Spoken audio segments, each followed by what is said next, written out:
Senior सहाफ़ी असनाद मलिक साहब ने हमें ज्वाइन किया, सुप्रीम कोर्ट को कवर करते हैं। असनाद, फैसला आ गया और अमल दरामद भी शुरू हो गया। ये वही इलेक्शन कमीशन है, ये वही सुप्रीम कोर्ट है। पिछली दफ़ा जब फैसला आया था तो अमल दरामद उस तरह नहीं हुआ, अब शुरू हो गया अमल दरामद।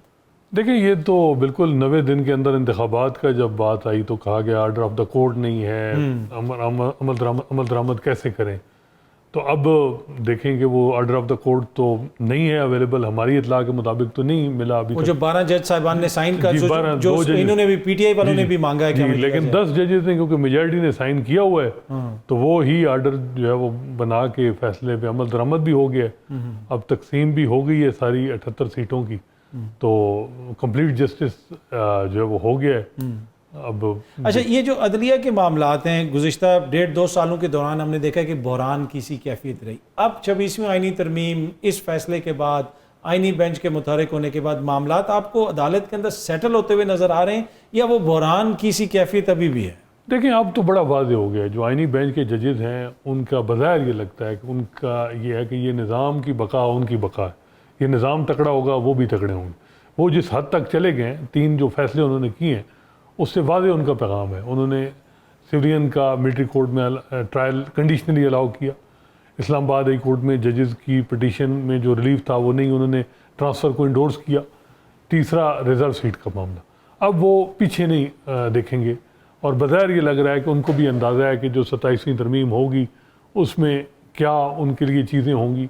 आइनी अदालत बनेगी तो क्या यही सारे जज आइनी अदालत में चले जाएंगे? क्या रिटायरमेंट एज जो है वो 65 से 70 होगी? ये चीज़ें अब अनकरीब आ जाएंगी। लेकिन बज़ाहिर ये लग रहा है कि अब ये जो आइनी बेंच है ये मेरा ख्याल है सिस्टम के साथ अब जुड़ गया है। इस सिस्टम को पहले भी उन्होंने मजबूत की। पर अब ये जो आइनी बेंच जब बन रहा था, सारी तरमीम हो रही थी, एक कहा जा रहा था कि जी बहुत सारे पेंडिंग मुकदमात हैं, तो आप वहाँ पे कवर करते हैं, क्या वो पेंडिंग मुकदमात कम हो गए हैं इस आइनी बेंच के आने के बाद? देखें, अब तो सुप्रीम कोर्ट को भर दिया गया है, 25 जज इस वक्त काम कर रहे हैं और तनख्वाहें भी काफ़ी बढ़ा दी गई हैं। पेंडेंसी 2-3 हज़ार कम हुई है, लेकिन क्या सब्सटेंटिव जस्टिस जिसे कहते हैं वो हुआ है? जो आइन की इंटरप्रिटेशन क्या हुई? आइनी बेंच का काम तो ये था कि आइन की तशरीह करना। 2-3 रिपोर्टेड जजमेंट आई हैं, उनमें भी शार्ट आर्डर आए हैं, अभी तक डिटेल रीज़न नहीं आई। इसके अलावा कोई काम आइनी बेंच ने कोई ऐसा नहीं किया, कोई जुरिस्प्रूडेंस ऐसा वाल्व नहीं की। तो इनकी परफॉर्मेंस तो बज़ाहिर ये लग रही है कि हुकूमत के अगर पर्सपेक्टिव से देखें तो बड़ी ज़बरदस्त है, लेकिन अगर जुरिस्प्रूडेंस वाइज देखा जाए और अगर कानून की तालमीन के तौर पे देखा जाए तो फिर मायूसी होगी कि कोई लॉ डेवलप नहीं हुआ। ठीक। अच्छा, अब इस्लामाबाद हाई कोर्ट में भी मुस्तकिल चीफ जस्टिस साहब की तैनाती हो गई, उसके ऊपर क्या मूड है? वो जो दीगर जज साहिबान हैं उनका मुकदमा भी पेंडिंग है, अगेन मंसूर अली शाह साहब भी सीनियरिटी के प्रिंसिपल की फिर बात कर रहे हैं, तो ये मामला सेटल हो गया है या अभी ये लिंगर करेगा? देखिए, इंट्रा कोर्ट अपील तो पेंडिंग है। अब ये जो मामला था डोगर साहब का, ये मामला जजेस के दरमियान था। कल इतलात भी ये थी कि याहिया अफरीदी साहब ने बहुत कोशिश की कन्विंस करने की हुकूमती मेम्बरान को, क्योंकि जुडिशरी तो मिनॉरिटी में है और वो इल्तिजा ही कर सकते थे, चीफ जस्टिस साहब रिक्वेस्ट ही कर सकते थे कि जी मियां गुल हसन को चीफ जस्टिस बना दें।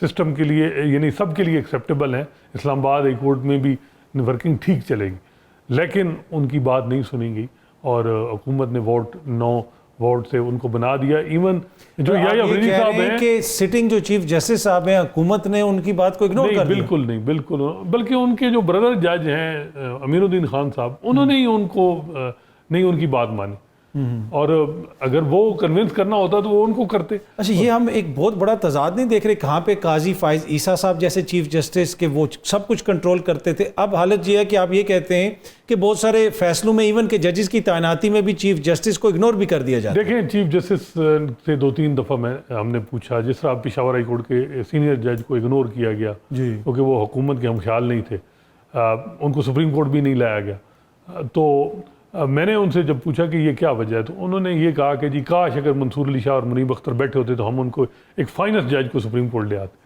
तो ये उनकी बेबसी है, वो कहते हैं कि हर जगह, लेकिन दूसरी तरफ ये भी व्यू है कि नहीं, वो सिस्टम के साथ जुड़ी हुई हैं, सिस्टम के बेनिफिशरी हैं।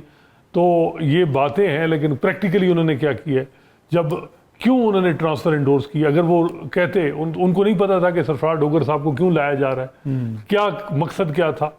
और आमिर फारूक साहब की जो सुप्रीम कोर्ट में एलिवेशन 6-7 से हुई है, उनका वोट बड़ा कीमती था, वो रोक देते, वो कहते कि नहीं, जब तक मामला सेटल नहीं होता आमिर फारूक साहब वहीं रहे। तो जहां उनके वोट की जरूरत होती है वो करते हैं, लेकिन वो एक गैलरी प्ले करें या जो भी, वो क्योंकि उनकी ख्वाहिश तो है, इसमें कोई शक नहीं कि मियां गुल हसन है।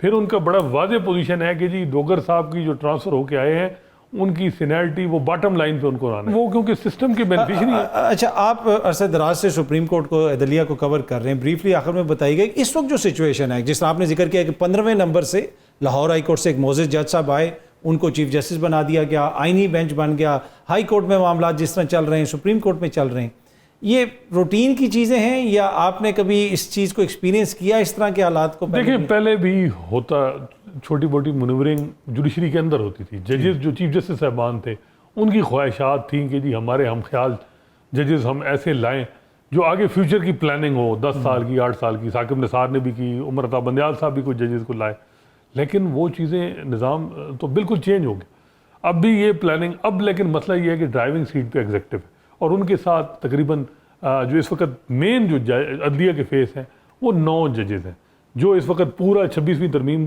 के बाद पूरी इस अदलिया को चला रहे हैं। एक आइनी बेंच की 3 जजेस जो कमेटी के जजेस हैं senior, justice Aminuddin Khan, justice Jamal Mandokhel और जस्टिस मोहम्मद अली मजहर, चौथे चीफ जस्टिस पाकिस्तान याही अफरीदी हैं और 5 हाई कोर्ट के चीफ जस्टिस साहबान हैं।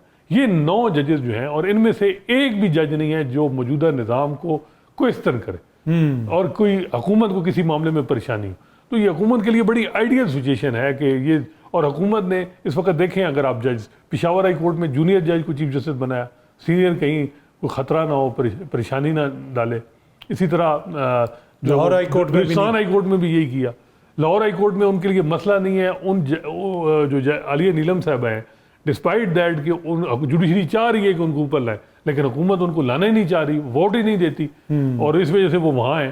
तो पूरा निज़ाम जो है एग्जेक्टिव ने कंट्रोल है और फिर उनके साथ जो जजेस, जैसे मैंने बताया ये 9 जजेस, तो ये भी हर मामले में उनके साथ देते हैं। और फिर आखिर में बात हुकूमत ये करती है, देखें जी हम क्या, ये तो सबको जुडिशरी ट्रांसफर की बात होती है, तो वो कहते हैं जी ये जजेस राजी ना होते तो ट्रांसफर ना होती। ठीक ठीक ठीक। तो बहुत बहुत शुक्रिया असनाद साहब, आपका भी शुक्रिया अपने का। कल अगेन आपसे इसी टाइम पे मुलाकात होगी। Thank you very much. बाखबर रहने के लिए सुनो न्यूज का यूट्यूब चैनल सब्सक्राइब करें और बेल आइकन पे क्लिक कर दें।